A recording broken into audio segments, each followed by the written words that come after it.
Okay. I say gari gi review se mayam su tokjagre adubu ngasi phawda engine gi maramda fazana I describe tokjatri hai tare ko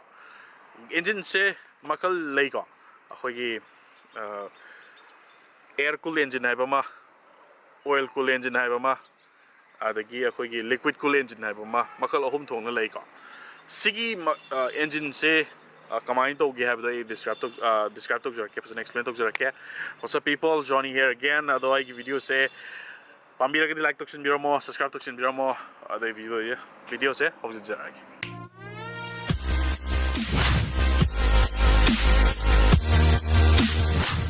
okay engine se air cool engine hai bama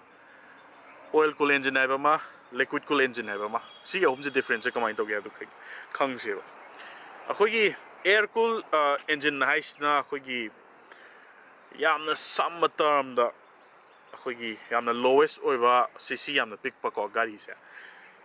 gari engine pick pa mo khoidu in happy ko adi samna har da akhoi 100cc gumba 110 150cc gumba ko akhoi bajaj ki platina gumba adi hero gi splendor gumba adu gari macha singsta akhoi sigi air cool engine je na happy aduga oil cool engine sidana mo khoi pulsar 250 gumba adagi khoi charisma gumba adagi khoi atopa kitang gari chokot pai ta 250cc gumba dum magida kitang chokot dum ha pe ko adagi mo khoi liquid cool ice na mo kitang high end bikes aduga car go cc sawrom da sum do no ha pe adu sigi ahom jigi difference kari no haibido aham gyoina air cool engine se si kamaina differentiate to have the air cool engine se koina yeng ma matam engine gi magi block se plug block se steida koina mayat to ma thing na engine mayat to sigi se fins ko ko fins ko wi sigi engine gi mayat to se I see the later the habit animation to ado sigi se mayat to sida ngasagi hori sing se sidaida kana to do ne nungsi chi changaga ngasagi manung da engine gi manung da thau kana to the engine oil to na manung da mai chak na khotan tori myam se sigi se ngasagi nungsit tagi ingal laga kana to do ne control to do ne mai hit se ko ado sigi major drawback ama kai no haraga ding sagi magi nungsit ta khaktang ing mapot ina yam effective oide yam kan ingan mangam de kai no di nungsa yam sarakpa akhoi nungsa saban numita nungsit yam saraga di adi gari se ko tam thorko traffic ki yamna chilak ma tam thorko di engine jam thun sagat kine bu aduna maram moidana gari se koina engine apikpa engine aduna cc yamna pikpa gari lom doina hapnei bu ko mongonda oil coolant ko ba bante yaude mobile am ta hapte ko sirf kogi air cool oibani na nungsit ta khaktan engine ingan ngane bu ko ani subada kogi oil cool se oil cool sina muk difference se kamain le rakke ha matam da ngasai gi akhoi Royal Enfield gi bikes ma'am sta oil cool jin loin hape ko adu air oil cool ga moi ani makki keno hai tare combination ne sida hapi se adu sida su ngasai gi fins ma'am je loi hapakani hor kani ko loina ba o bani engine manung mo ho bana te ko mapan da kitang gyat pe wani sisina nungsi si hena sangan be wani ba plus ngasai gi mung mamang de radiator masa mo yor kani radiator sida khoi gi keno hapakani ba ko ki khoi gi radiator khoi gi mobile gi tongana compartment am hapakani ba ko mobile ne mung ngasai gi mo kama ki pipe se mung ngasai gi radiator ong gi pipe sida mung engine gi kepa sida mung chang du ni engine gi manung gi dong chang du ni ba sanga kan sida ngasagi nungsit tagi ingan nga daw su ingan le ngasagi fins me anu tagi plus ngasagi mobile na muk toro ingan bai wane ko aduni sigi se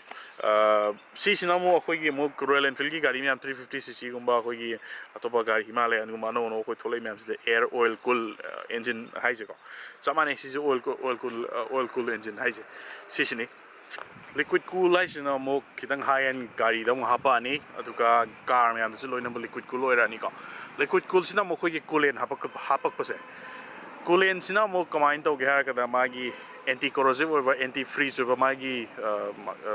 property yawi ko aduna gari yam ingma condition de su do ma se freeze to oi do ni ngai freeze sai be ding sai gi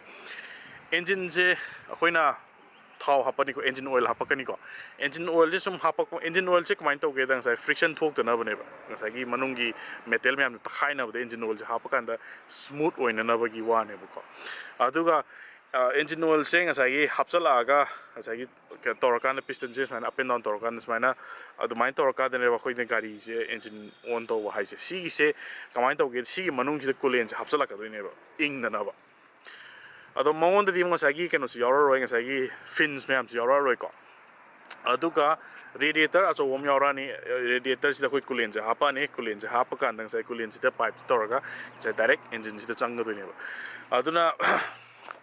sagi coolant ja hapa man tam sida di sagi mo ka koi high end gari me am koi cc chawa gari me am su ka tare bike me am su dum soina hapa cc na kwadi effective oi ba hai tare ko aduna coolant sina ngasagi mathok je kamai to holi haba matam dang sagi yamna engine se overheat oi taragadi ngasagi magi engine oil je magi viscosity ka oibo ko magi engine gi nang engine oil gi nang gi chang je viscosity je handarak ne yam overheat tok taragadi or viscosity je handarak taragadi ngasagi engine manungi magi takhaina ba metal part me am je ngasagi engine oil jina takhaina haloi doi ba me am je ngasagi viscosity je handarak tar loi takhaina raga engine je loi shoka doi ne ba aduna ngasagi sagat tana ba ngasagi coolant je direct ngasagi radiator gi ka radiator guard kano pipe sida manung sida direct coolant je hap doi ne ba engine oil sida ka engine oil sida tora mix tora ga ngasagi machine manung sida engine manung sida tora ga tau doi ne ba adu si sini yamna major difference ko khoi air cool adagi oil cool adaga sagi liquid cool haiba khoi engine makhal ohum je si sini aina sigi so apeda mechanical yamna arai omong naina describe tok jabani ko sigi se yamna luhan gi yamna complicated luhan gi yam yai ko yamna technical term yamna oibi adu bai technical term am to sina jade habdi ai isamaksu mechanical adu da engineering am bok natabani na ko aduna habdi ai ju wak kata sengna gari gi matung maram yam kai na khangu buna chede ko habdi ai ju aina khangjaba knowledge share tok jabani yamna layman term da ira laiba word ta ina describe tok jabani sigi se ko aduna mayam ai ngon de hena khangwa mayam leibiram ngani aduna sidagi hena mayam share knowledge share to bining wala ga dum comment ha biro ai dum habit to kisu ai sun ai ngon de knowledge oi no ba hai jeke engine gi maram da ko mai engine types ki maram da hena khangbi le ga dum ha biro ado losin jarage video se si ai ngasi update sum tok jarak pani mechanical scheme matang da ko ado matung do so video mayam thak jarake ado ngasi gidi bye bye